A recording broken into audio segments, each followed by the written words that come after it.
it's freezing today. I've got 2 jumpers on. It's the end of April. I could actually be the UK's top Tesla fan. Take a look at this. If you do a search for the UK's top Tesla fan, all that comes up is this guy who hasn't posted for about 3 years. There isn't really a UK top Tesla fan. So I declare myself as the UK's top Tesla fan from now on. And if you type in my YouTube channel, Electric Fantastic, I'm number 4 on the search. Yesterday was Tesla's first quarter earnings call for 2024. This is basically a meeting to let shareholders like me know what's going on. Remember the Johnny Cab in Total Recall? I'm sorry. Would you please rephrase the question? Huh? How did I get in this taxi? The door opened. You got in. Well, that's pretty much what Tesla are developing in robo-taxis. In the future, taxis will have no driver and run on FSD software. What is FSD? In simple terms, FSD refers to full self-driving, advanced technology that allows a car to drive itself with little or no human input. It uses sensors, cameras and software to navigate the roads, recognise traffic signs and signals, avoid obstacles and drive to a destination. This technology is still being developed and tested and is not yet widely available for everyday use. Tesla Full Self-Driving works by using a combination of cameras and sensors on the car to see its surroundings. The system uses this information along with special software to understand the road and decide how to drive safely. It can steer, accelerate and brake the car automatically. For example, it can stay in the lane, stop at a red light and navigate turns. It can also park the car and change lanes in highways. While it can handle many driving tasks, the technology still needs a human driver to be attentive and ready to take over if needed. Tesla is offering free self-driving for a month to anyone buying a Tesla right now. I had the opportunity to ride along with Holmar's Catalog, who is one of the very few non-Tesla employees who has version 12 of the full self-driving software installed on their car, and he let me spend our afternoon choosing random waypoints around San Francisco to stress test it. I'm going to do my best to describe how it actually feels when you're sitting inside the car, and then a little later we're going to look at a couple of drives we did with both of our cars, navigating the exact same route so we can get a real idea of differences between versions 11 and 12. A quick summary for people who don't keep up with this stuff. Version 12 is so important because it gets rid of the 300,000 plus lines of human written code that current versions of FSD rely on and replaces it with an end-to-end AI architecture that learns from real-world driving clips taken from good human drivers and then does its best to mimic that behavior. That means that there's no specific code telling the car what lane lines are, how to stop at stop signs or red lights, how to yield or whose right-of-way it is, absolutely none of that. It's more of a monkey see, monkey do approach, and saying it's a big change compared to how current versions work would probably be the understatement of the century. Many people seem to think that changing the way the system works from the ground up like this is a negative thing, but I assure you, this is just how Tesla operates. When I was an employee there during the beginning of the Model 3 production ramp, I witnessed engineers standing on the side of the production line watching in horror as the systems they probably spent months or even years of their lives developing were literally being removed with a hacksaw because they were slowing down production. The same thing is now happening to the autopilot team. Sometimes starting fresh is better than pouring massive resources into making something work better, and if there's a better way to do something, Tesla wastes zero time in doing it, which I personally believe is a major contributing factor in why they've become so successful. I have a feeling that in the not so distant future, we're going to see AI do many things better than humans ever could, which is a thought that really does keep me up at night. With all that said, let's get into my initial impressions of version 12. In a word, I gotta admit, it's incredible. It feels like the robot that used to drive the car has been replaced by a competent human, and all the little micro adjustments and odd steering inputs I've gotten so used to while testing the beta over the years are either drastically reduced or completely eliminated. It no longer feels like it's calculating what to do all the time, and instead it just does it. Even when the car was dealing with something unexpected that would definitely trip up current versions, like this light turning yellow while we were in the crosswalk, it behaved naturally and confidently. The full self-driving beta has been getting more and more smooth over the years, but this thing's on a completely different level. I kept waiting for the moment it was going to screw up and do a hard brake like it usually does when pedestrians walk out in front of you, but that moment never came. Here you can see it's not even stopping as these pedestrians cross the street, just a smooth slowdown and a smooth speed up. I can't overstate how much better the interactions with pedestrians are. It still treats them with additional caution, but doesn't feel scared of them anymore. This is something pretty hard to get across when you're just watching a video like this, but when you're actually in the car, it will become immediately apparent. There were some parts of the drive where it was truly hard to believe that the car was doing it all itself. Here you can see it completely ignoring the lane lines and drives this road the same way the human ahead of us does. I mean, I guess it shouldn't really surprise me seeing how the only thing it knows is human driving behavior, but to actually experience it in person is just crazy. It's also gotten significantly better at controlling for speed bumps. Older versions of the beta were pretty hit and miss depending on the type of speed bump it was, but version 12 seems to be consistently good. This is finally the version of full self-driving that your wife will let you use while she's in the car. I don't use current versions when I have my dogs in the back or there's people riding with me unless I'm on the highway or they specifically ask me, because it can be a rough experience sometimes. But this is more comfortable than the vast majority of Uber drivers I've ever had, which is something I didn't think I'd be saying about the beta for a very long time. And to me, the wildest part about all this is that during Elon's live stream, we learned that V12 has only been in development for about a year. 1 year of training this, and this is what it can do. Can you imagine what this is going to look like in another year or two from now? Or 5 years from now? Exciting times ahead indeed. But unfortunately, this is where the good news ends, and we talk about some of the regressions and problems a new architecture brings. The most frustrating one, in my opinion, is that it has a real hard time at stop signs, sometimes refusing to move forward at all. Mars mentioned it usually performs better, and from some of his videos it looks like that's probably true, but the reason it's frustrating is because I know it's capable of doing so much better. When Elon live streamed an early build of version 12, we saw it slowly rolling through stops at 1 or 2 miles an hour, ignoring painted stop lines when they didn't make any sense, continuing right away when it was the first to approach, and basically treating the signs like humans treat them, but I'm sad to say that is completely gone in this update. I know many of you disagree with me on this subject, but I think a self-driving car's goal should be to be as predictable as possible and to blend in on the road. And if 99% of people aren't stopping to 0 miles an hour because stop signs are overused, which is the case by the way, Autopilot should be able to do the same thing. But instead, US regulators have forced them to make the car fully stop every time, which probably means using data exclusively from people who actually do fully stop. So it's no wonder it behaves so poorly and is so hesitant. The next regression is a little more serious. During the drive, I noticed the autopilot visualization wasn't displaying as much information as it used to, and the occupancy network that displays unknown objects seemed to be completely missing. Removing that does have some consequences. Version 11 would have been able to make that turn by going wide, no problem, but with version 12, it probably needs more data of similar situations and additional training. This actually happened more than once on this drive, and I have a strong feeling this is one of the reasons we aren't seeing it roll out to more cars quite yet. There was also one point we had a left turn coming up in about 1/10 of a mile, but the car got into the wrong left turn lane. Instead of owning up to its mistake by making the left and then rerouting, it takes the human approach and just goes for it once the traffic clears. It was a safe maneuver, and I really don't blame it for doing it, but it is another area that may be holding up the release of this to the wider fleet because there are regulations around it. And there was actually one more disengagement that happened during our comparison drives while the car on version 12 was following me, as you may be able to hear by the most obnoxious honk I've ever heard in my life happening right now. And we'll get into what caused it, but first, to ease you into this sponsored segment, I'm going to tell you a true story. A story that's so ridiculous that I had to change clothes. My wife recently visited her home country, and before she left, she downloaded some of her favorite shows to watch while she was there. But when she arrived, she wasn't able to watch any of them because they're not available in her country. That's right, she was unable to access things downloaded to her phone.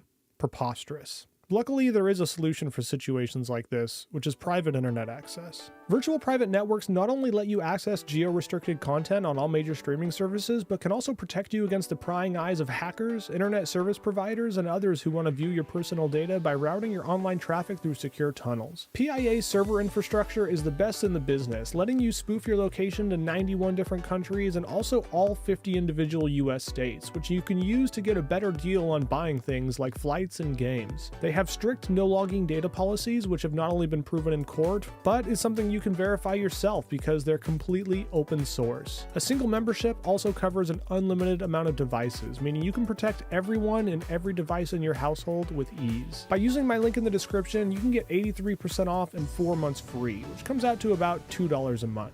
A really great deal for the features you're getting here. They have support staff available 24/7 and also offer a 30-day money-back guarantee, so you can give it a try completely risk-free. Thanks again to PIA for being a long-term sponsor of this channel. All right, ready? All right, let's go. This is the first time I've made a video like this comparing two different cars doing the same route, so if you have any comments or suggestions, please let me know in the comments, and I will do a summary at the end of the drive. For any of you that want to see the raw, uncut drives, these are available on Whole Mars Catalog's YouTube page. Slowing down for a speed bump. After the very first turn, there were a couple of speed bumps, and you can see version 12 doing a really nice job of slowing down, going a consistent speed over them, and then getting right back on the power after it's finished. Version 11, on the other hand, doesn't seem to think these speed bumps are worth slowing down for at all, and actually accelerates as it's going over the first one. It does handle the second one better, but I think that's just because the car in front of us has slowed down pretty dramatically, and not because it was actually controlling for this speed bump. You can see the red Model S running version 12 is making that left turn right now. Got pretty lucky that there was nobody in the intersection and it was completely clear to go. I also want to point out that both of these vehicles do have hardware 4. We obviously approached this stop sign before the car across from us, but it takes so long to get down to 0 that by the time it starts accelerating again, the other car gets confused and goes for it. I really don't blame them. It seemed very hesitant here. Also stops directly in the crosswalk while this pedestrian to our left was waiting for us to get through. I almost thought I was going to have to override the accelerator pedal there, but the car did make it through on its own. We're going to skip forward a little bit here as the version 12 car turns onto Chestnut Street, which is extremely congested. Alright, now we got a left turn. AI driver is nowhere to be seen behind me. Presumably, his car got caught up waiting for someone. Alright, here we go. Chestnut Street, baby. Smoothly overtaking this truck. We got some oncoming cars. It's not fazed by that. Pay close attention to how version 12 is handling all this, even with all the moving parts and pedestrians around, because in a second we're going to be doing the exact same thing in version 11. Looks like that's a Ford F-150 Lightning we just overtook. Alright, looks like this guy is stopping. Very nicely overtaking them. Kind of confusing whether this car was going to stop or not, and you can see it overtake as soon as they turn on the turn signal, even before they stop. It's a little bit ambiguous whether they were going or stopping, but it did the right thing. Got a pedestrian walking across. Another thing to keep your eye on to compare to version 11 is the steering wheel. Look how minimally it's moving during all of these interactions and through these intersections. Got some people crossing here, and we got a truck blocking the road ahead. Alright, and we are going to go around it. Nice, smooth, cautious. 10 out of 10.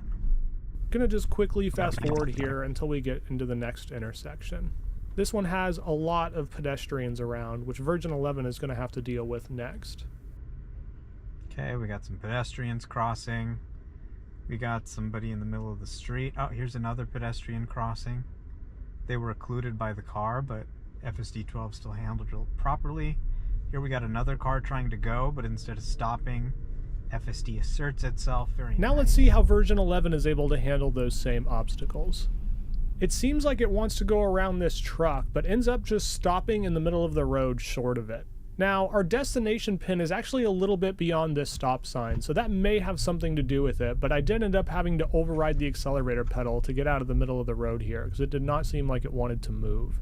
Then, as we do go fully around it, a little message pops up on the bottom of the screen saying that we've arrived at our destination. So I go ahead and remove this navigation point so that we can continue down Chestnut Street. Bit of a confusing interaction with the other car entering the intersection. You can see it brakes pretty hard as they continue through, but overall not too bad. Approaching another car with hazards pulled off to the side of the road here. This one is handled much more smoothly though, even though there's oncoming traffic coming. As we approach this next intersection, keep your eye on the steering wheel. You can see it turn right and then left, even though we're supposed to be going straight through here. This is a pretty common occurrence when the car is traveling at low speed, but something that version 12 does much better. It handles the steering wheel much more human-like. We also stop way too early at this stop sign, well before the crosswalk, and then just continue through. That seems to be another thing that just happens occasionally. I don't really know if there's a specific reason for it, but again, version 12 didn't seem to do that at all. As we approach the next pedestrian who's walking off to our right here, you can see it initially do a good job giving it plenty of room here, but then as it gets to the side of him, it turns even more into the oncoming lane, which did start to feel pretty uncomfortable. I mean, it was fine, better safe than sorry around pedestrians, but it's just another example of when the car feels scared of pedestrians. Quickly fast forwarding until we get to the next intersection, and again, keep your eye on the steering wheel movements here. There's really no reason for the steering wheel to be pointed any direction but straight. But as you're going to see in a quick second here, sometimes version 11 has a bit of a mind of its own when it comes to the steering wheel inputs. As it's our turn to go and we start to move through the intersection, we get a hard steering input to the left and then back over to the right. And a hard brake when the person to our right starts pulling into the intersection before it was their turn. So although I don't blame it for being so harsh, version 12 had to deal with many of the same obstacles and handled it very smoothly. In a second here, you're going to see the car in front of us turn on its hazards and pull off to the side of the road, which is perfect because that's basically exactly what happened to version 12. There's also some pedestrians on the right waiting for us to overtake this car before they go, but since we don't, they go ahead and go in front of us. But even after they cross, the car does not move forward, which gets us honked at by the human behind us and makes me override with the accelerator pedal. And unfortunately, things don't get much better at this next intersection. You can see there are some pedestrians crossing the street and other cars in the intersection, and after it all clears, there's plenty of moments where it should have gone, and it does creep forward slightly, but then just stops. It seems to be trying to yield for every single pedestrian that it can see. And since there was nobody behind us at this point, I figured I'd just let it do its thing and wait until it was ready to go, but it didn't seem like it wanted to budge pretty much at all. To get through areas like this, you kind of have to show your intention to pedestrians, which version 11 is not very good at doing. And the person calling me right now is Whole Mars, because he's been pulled over and waiting for me for quite a while. Version 12 actually finished this route about 50% faster than version 11. Hey. Did you make it through? Not yet. It's still trying. This has been a struggle, man. Oh, really? Okay. Do you have any takeovers? Not yet. Just a lot of accelerator overrides. Okay. Okay, I sent you a pin for where I am. Okay. And let's go ahead and get into the second drive. Since he beat me so bad during the first one, I insisted that I go first this time. After engaging autopilot, it comes to a stop even though it has plenty of room to go here. And usually I'd give it a little bit more time, but there was a car approaching from behind which made me override the accelerator pedal. And now since we're first and there's a car separating us, I figured we'd have a pretty good shot of arriving to the destination first this time.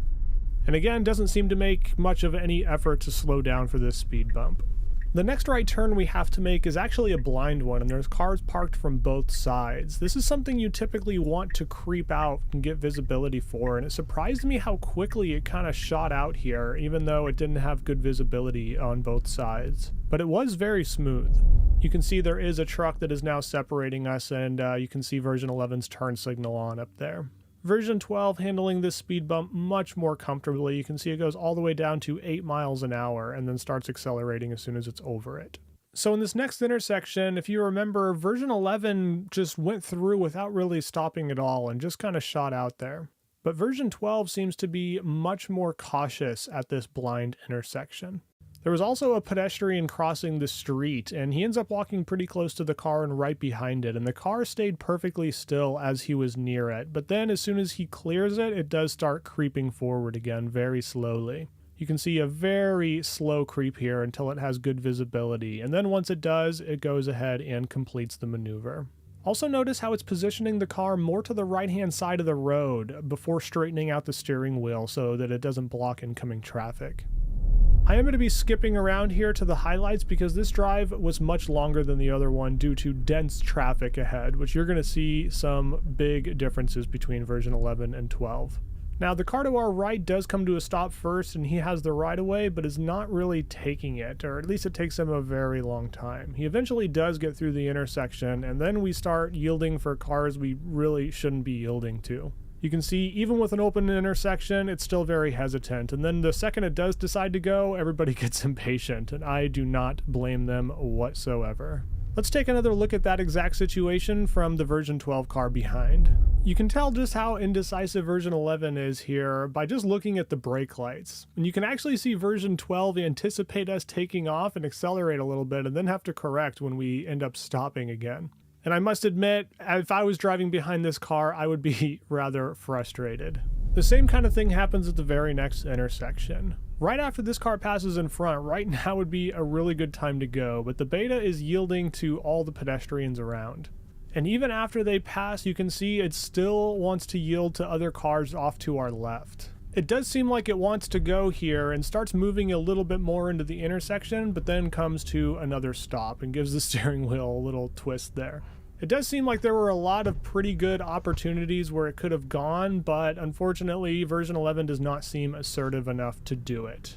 There's also another car that's separating me and whole Mars behind us, so I do start feeling a little bit bad holding up traffic here for so long, and at the next opportunity I do go ahead and override the accelerator pedal to get through here. Because I know for sure it would have at least waited for this pedestrian in front of us to completely get through the crosswalk before entering the intersection, and I've already taken up enough time of the person behind me. I do try to give the car as long of a leash as possible, but I feel the pressure when people are sitting behind me for so long. And actually, funny enough, it wasn't version 11 that ended up upsetting the driver behind us, it was version 12.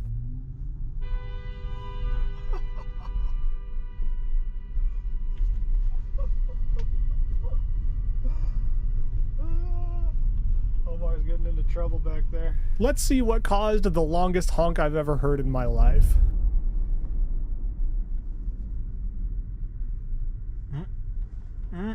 That's not correct. It seems like as it was approaching, it thought it had to overtake that car, which was definitely not the right move, and is something I've seen really old versions of the beta struggle with quite a bit. This does cause a disengagement and a very pissed off human. That's an issue that version 11 used to have in the early days, trying to go around cars that weren't stopped. And it's long since been resolved. But it looks like it reappeared in this version. To be fair, this was the only time we saw it do something like that during all of our drives.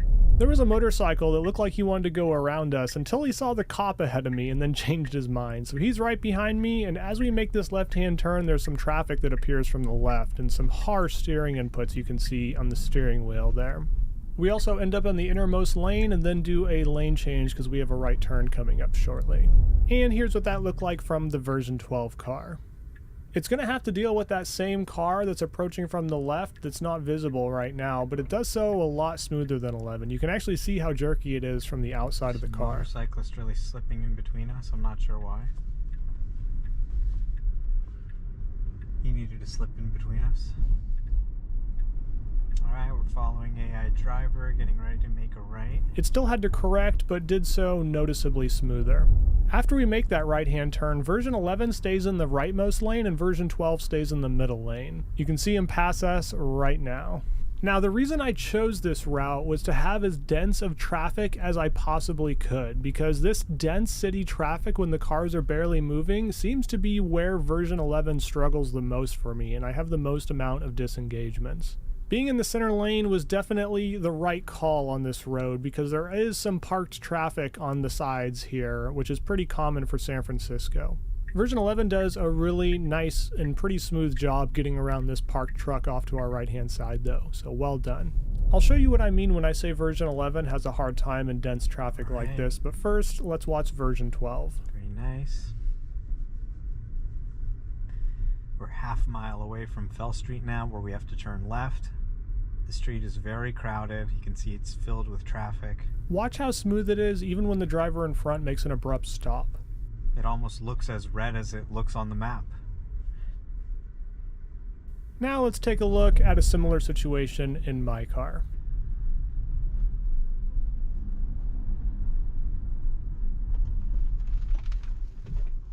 Jesus. Very harsh and unnecessary brake here, and that's the kind of move that'll get you rear-ended if somebody's following too close.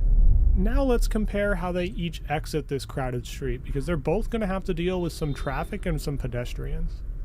Okay, now would have been a good time too. Oh, what the hell?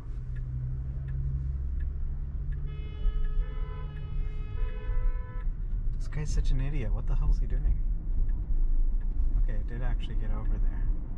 And again, try to keep your eye on the steering wheel as it's doing this left turn. That's where you're going to notice the biggest differences. And now we got a left with a lot of pedestrian traffic. Oh, someone's crossing.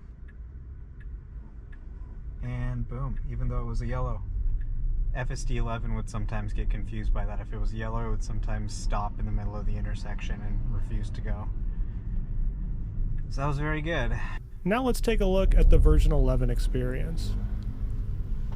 It starts off with a harsh brake that made me immediately override the accelerator pedal to not get rear-ended by the car behind us. Then does pick a pretty good moment to get over into this left-hand lane to complete the left turn. That harsh brake was probably caused by the motorcyclist that went in front of us, but still pretty unacceptable. You can see the steering wheel getting a little bit jerky as we're approaching and as pedestrians are walking through the crosswalk. It's almost like it's recalculating how to get around them all the time, and the steering wheel just is not staying still. My foot did go up there in case I needed to give it another accelerator press to get out of this intersection, but luckily it handled it all on its own. Now let's see how they compare when there's some minor road work going on ahead and it has to get over a couple of lanes. Alright, nice. We got some road work. We've got a van. We got a truck. We got this guy trying to pull in front of us. Nice. Very good. I agree with Holmars there. Very nicely handled and a comfortable experience. Version 11, on the other hand, comes flying into this construction zone much too quickly to be comfortable. And after behaving like an aggressive driver, it suddenly becomes a very passive driver and doesn't want to take the ride away when everybody's waiting for it. And I do end up having to override the accelerator pedal because there are just too many people waiting behind me. This truck to our right was also pulling a little bit into our lane and it didn't seem to care about it at all. Little close for comfort there. We have a left turn to make ahead, and you can see the left turn signal come on, but it's very indecisive. You see it go back to the right and then to the left, and actually puts the steering wheel way too far to the left, and the truck behind us actually waits for us to go all the way into that lane, and it goes back to this lane, but keeps the steering wheel turned to the right. And as we were waiting, that same semi-truck pulls up beside us, and when we go, because our wheel is already to the right, we get really close. This definitely wasn't a comfortable experience in the car, and I went through the V12 footage and nothing noteworthy happens. It looks like a very comfortable experience. And again, just a little bit more indecisiveness before it finally gets us over into the far left lane. And here is the very last leg of the drive.